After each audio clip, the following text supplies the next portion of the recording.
Hello, welcome everybody. Today is Wednesday, March 25th, 2026, and this is the first training in a series of trainings called Party Starters, which is welcoming people to the DFL party here in Minnesota.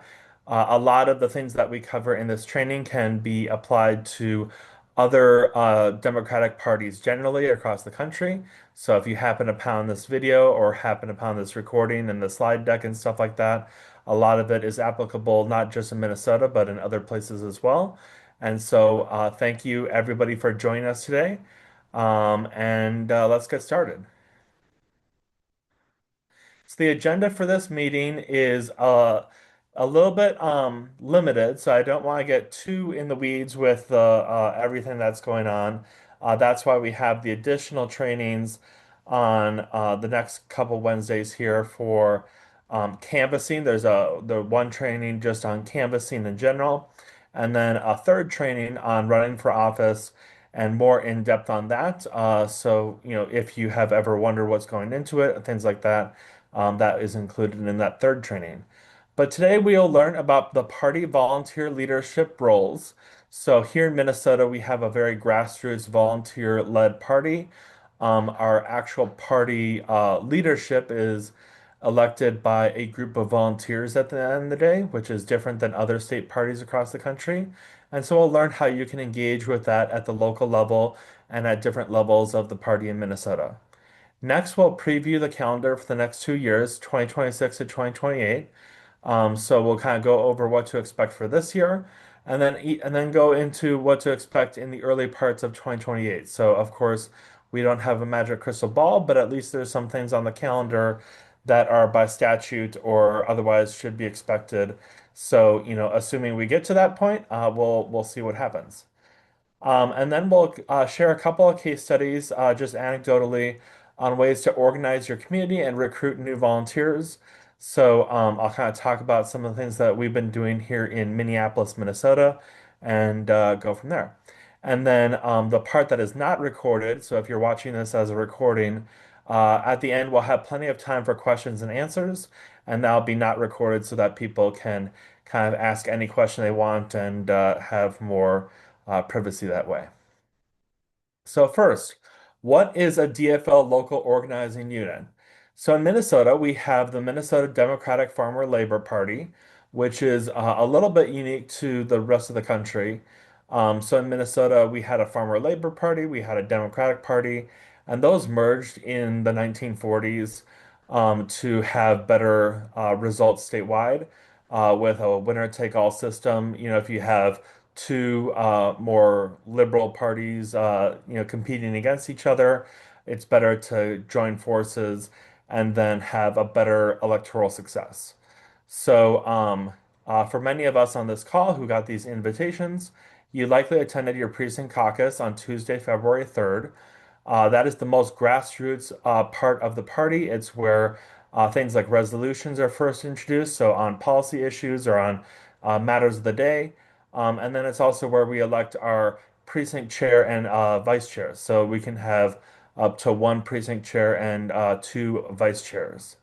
And then those delegates that we elected on February 3rd go to the different conventions. So in Minneapolis, we have three conventions that people go to that you might remember from February 3rd. Those were the Senate District Convention, the Hennepin County Convention, and then the Minneapolis City Convention.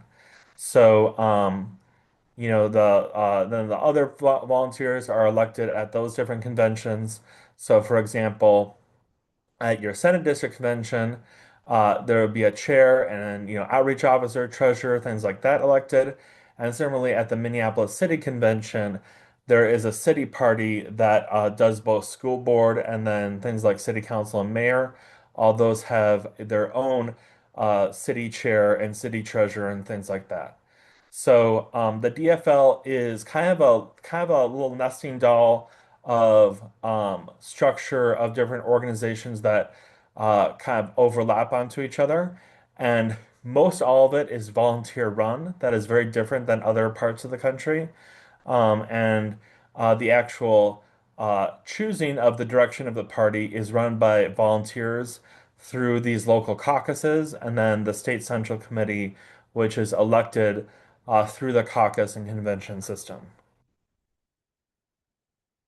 So here tonight, we'll talk about a couple of roles in the Greater Minnesota DFL Party and go into a little bit greater depth on each of them. So first of all, we have the precinct chairs, then local officers, like I was mentioning, the unit chair. Then we'll talk about candidates, and then volunteers in general, and then party staff and the state chair, and kind of give a little bit of an overview of all these different positions and kind of how they work together. So first of all, we have precinct chairs. So precinct chairs and vice chairs are the most grassroots party volunteer leaders.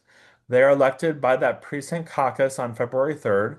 So for example, you might have attended your precinct caucus and maybe somebody reluctantly raised their hand to be the precinct chair or vice chair.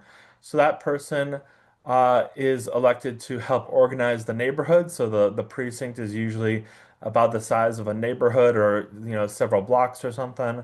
And then they can work with the committee for the greater district to organize people. So they might be making recruitment calls for events, hosting gatherings like socials or fundraisers or things like that, and more stuff.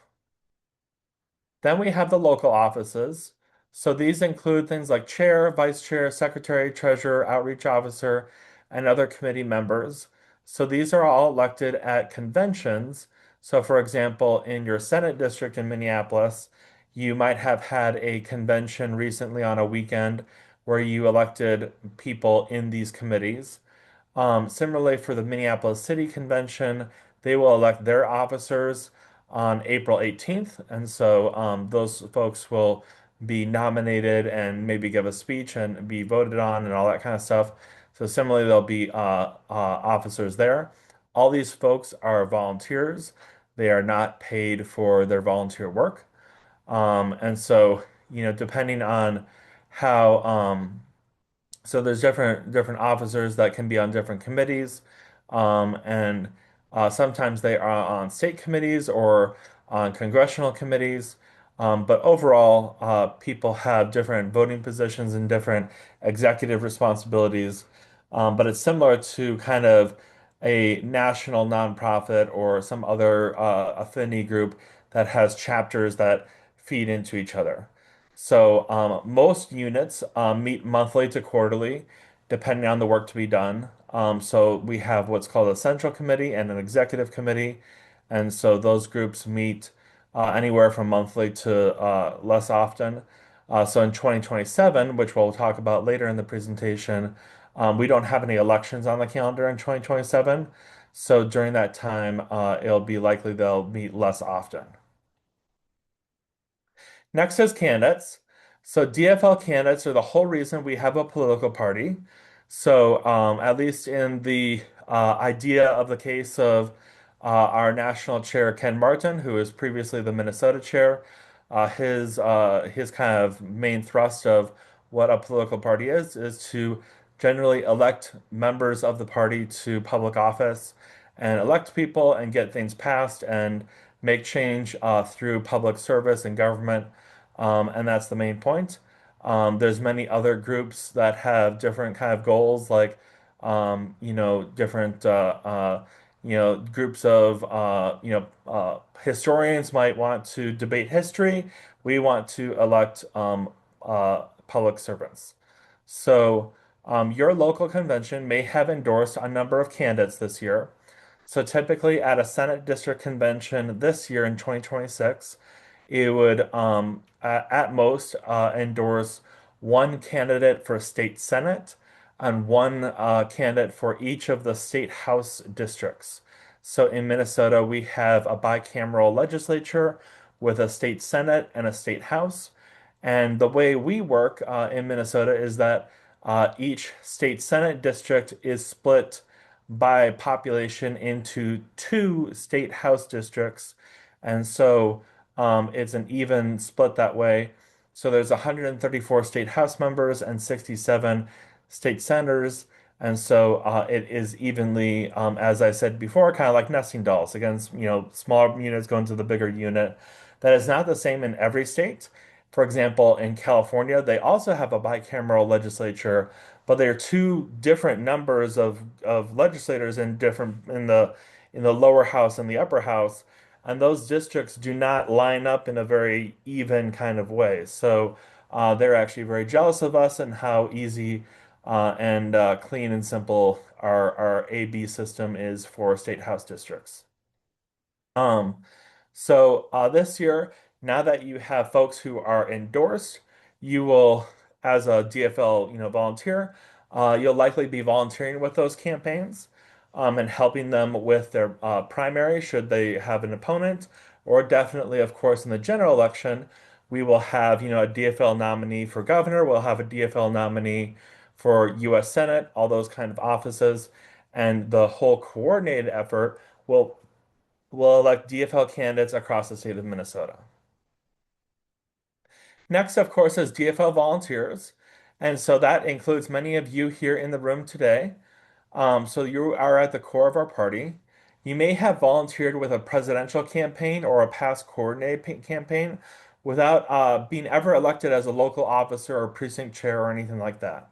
So recruiting new volunteers and engaging and thanking current volunteers is a very important role for all precinct leaders and local officers. And so candidates are typically they recruit and celebrate volunteers. So you might have been to an office opening party with like pizza, stuff like that to welcome people in. And then like election night parties where candidates host parties or different stuff like that as we go along. So all that is to help the dynamo get going of getting volunteers engaged and build a coalition to win. Next, we're talking about party staff. So the Minnesota DFL party has a relatively small number of staff on a typical basis. So during an off season, we might have somewhere around 20 staff members total. But then during the peak of a presidential campaign with everybody on the payroll, everything like that, we can have 200 or more people on the payroll at that point. And so the DFL party staff are the switchboard. So I put this in and then I realized that not everybody might remember what a switchboard is. So that's back in the day when people switched calls between people with a manual board with wires, and you put the wire into the slots and connected two calls and stuff like that to have people call each other. So that's what a switchboard is, and it was staffed by people with little headsets that could talk to you and say, I want to route you to this call or whatnot.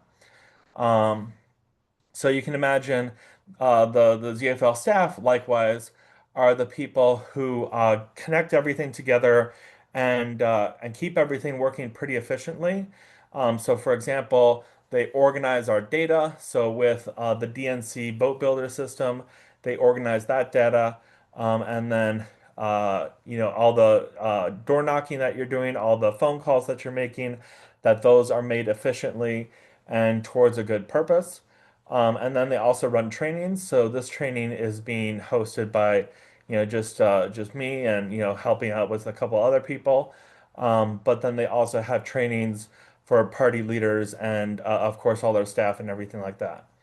So as I said, the state party has hundreds of people on the payroll in a state election year like 2026. I don't know exactly how many they'll have for this year, but it'd definitely be a large number towards the end of the election season. And finally, I did want to mention our state party chair, because some people might be kind of like, well, what's the role of the state party chair compared to other forms of political, parties and things like that. And I think it's important to recognize that in Minnesota and generally in the American system, party chairs are not actually members of the they're not public officials. They're not like the leader of the legislature or prime minister or anything like that. So our state party chair is Richard Carlbaum. His job is to focus on the strategic vision of the state party and manage relationships with candidates and other elected officials. So this is similar to a CEO of a public company or a nonprofit. So, of course, it's again a switchboard between different groups of people. and he is every day on the DFL Daily. Their Zoom call every morning. You can sign up at it with dfl.org/events. And he interviews people and kind of sets the agenda for the week.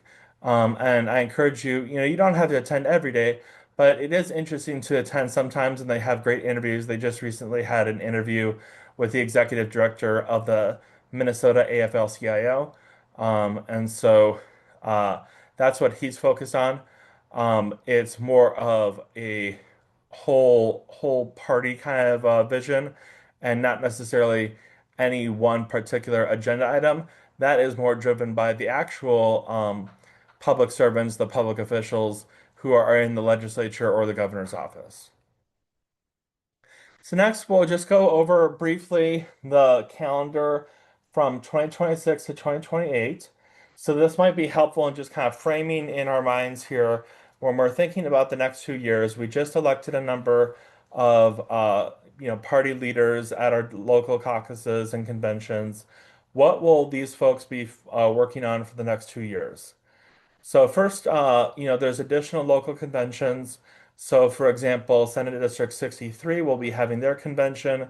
As I mentioned, Minneapolis DFL, the city unit, will have its convention. And then later, we'll have our Congressional District 5 DFL convention. So if you don't live in Congressional District 5, that's the congressional district in mostly Hennepin County, also parts of Anoka County in Minnesota. That's on May 9th, 2026. Then we have our state DFL convention. That's 3 days in the end of May 2026. And then we have a state primary. So in other states, some of them already had their primary. We have our primary on August 11th, 2026. Generally, the first Tuesday after something like the first Monday or whatever it exactly is in August. So with that, it is generally the early part of August. And then we have our general election, which is November 3rd, 2026. That's the same across the country. And then, as I mentioned before in this training, there's nothing in 2027 currently planned. So the mayor is not up for election, the city council is not up for election, nothing like that. Those are all 4-year terms for this cycle. And then, during 2027, there'll definitely be things going on. We'll have people announce their presidential campaigns. Back when Elizabeth Warren announced in 2019, or sorry, it was 2018 in December. So, we could have people announce shortly after the November elections in 2026. And, it almost would be expected that at least somebody will do that. Um, and then we'll have our precinct caucuses again, February 1st, 2028. That will be where we elect the next wave of local party leaders.